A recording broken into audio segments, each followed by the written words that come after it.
Hey guys, welcome to episode 3 of Record Collection, where each week I take a record from my collection, tell you why it's good and why you should listen to it. This week I got a really special one for you. Allman Brothers Band, live at the Filmore. So stick around.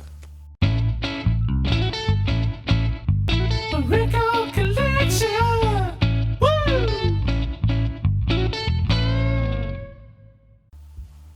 Do you guys like Southern rock? Well, I'm about to introduce you to the grandfathers. This is the Allman Brothers Band, live at the Filmore, and this is one of the greatest live albums ever produced anywhere in the world. This album is absolutely amazing. Recorded in 1971, in March of 1971. Duane Allman died later on that year, which is really sad. Hit by knocked off his motorcycle and killed, but he is on this album playing that slide guitar like nobody's business. The Allman Brothers Band are an insane band. They had 2 albums out before this, studio albums, which didn't actually do that well commercially, but when this came out, everything changed for them. This just blew everyone away. Phenomenal live act. They're a jam band, and they put everything into it. They do blues, they do rock, they do country, they do jazz, and they just wail. I've introduced a few people to this album, and every single one of them has come back and said it is one of the greatest albums that they've ever listened to, and they've gone out, they bought it, they play it all the time, and I'm sure that you will too if you've never heard it before. So these guys were formed in Jacksonville in Florida in America, but they moved to Macon, Georgia not long after they formed, and they had a huge following. Before they'd even made a record, they used to set up in the park on a Sunday afternoon. I mean, you can't do that anymore, well, not here in Australia anyway. They'd set up in the park on the Sunday afternoon, people would just come down, drink their beers, have a chat, have a laugh. The Allman Brothers Band would just be playing there. And I mean, I suppose that was the time of the season, but they said that's how people did it back in the days. I mean, there's other bands that have done similar things, like Van Halen was packing out stages, like packing out venues, 3,000 people in venues before they even signed a record deal. So, I mean, that was just how it was done back in those days. But these guys are just such talented musicians, and they, as I said, they just wail, and everything I don't think I can hear one wrong note on this album. They just all seem to be in sync with each other. They all seem to hit every single note when they're supposed to, and it's just an amazing experience. And I remember watching this interview on YouTube with Greg Allman, and he said there's only one way to listen to music, and that's with headphones. You get the full experience.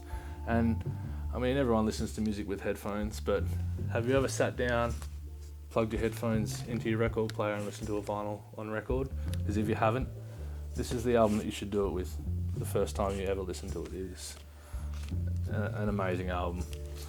So there's a couple of standout tracks on this for me. The opening track, Statesboro Blues, old classic, and they completely just jazz this up, and it is just one hell of a way to open a live set and to open a record. First time I heard the Allman Brothers was just one of the greatest hits albums, and it was track number 1 on that as well, and it was just, I heard that and I just went, holy moly, this is what I've been looking for. This is the band that I want to be like. This is how I want to play. And to hear Greg Allman's vocals and his piano playing, but to hear Duane Allman and Dickie Betts going toe to toe, sorry, I'm just having a bit of a moment.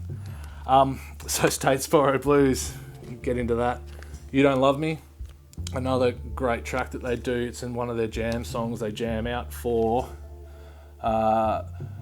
19 minutes, that song goes for, and doesn't even feel like it. It just, everything's just flowing, and it's a beautiful, beautiful piece of work. Some of you might have heard You Don't Love Me on John Mayall and Blues Breakers with Peter Green. Hard Road was the name of the album. But yeah, these guys do it, and it is great. And then, of course, the Allman Brothers Band most famous song, their staple song, Whipping Post. The original's off their first album, and even the studio version of that song is crazy good. But they do a 22-minute version on this album, and again, it doesn't even feel like it goes for that long. You just get so lost in it. Yeah, if you're looking for a really, really good live album, I think that this is the one that you should go for. I think you should really consider listening to this at least, and getting on board with it. And from here, you'll go on to listen to their other records, and you'll see exactly what they can do. I mean, there's been lineup changes all through the years, and Butch Trucks was the drummer for the Allman Brothers band. You might know Derek Trucks, his son, who plays for the Allman Brothers band as well, or did.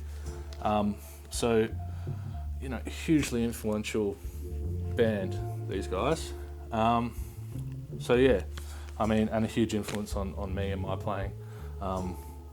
I mean, I've tried to learn so much of their stuff, and I start trying to learn it, and all I want to do is sit down and listen to it. So it makes it difficult. But anyway, thanks for watching. I really hope you do listen. This is one album I really hope you do listen to.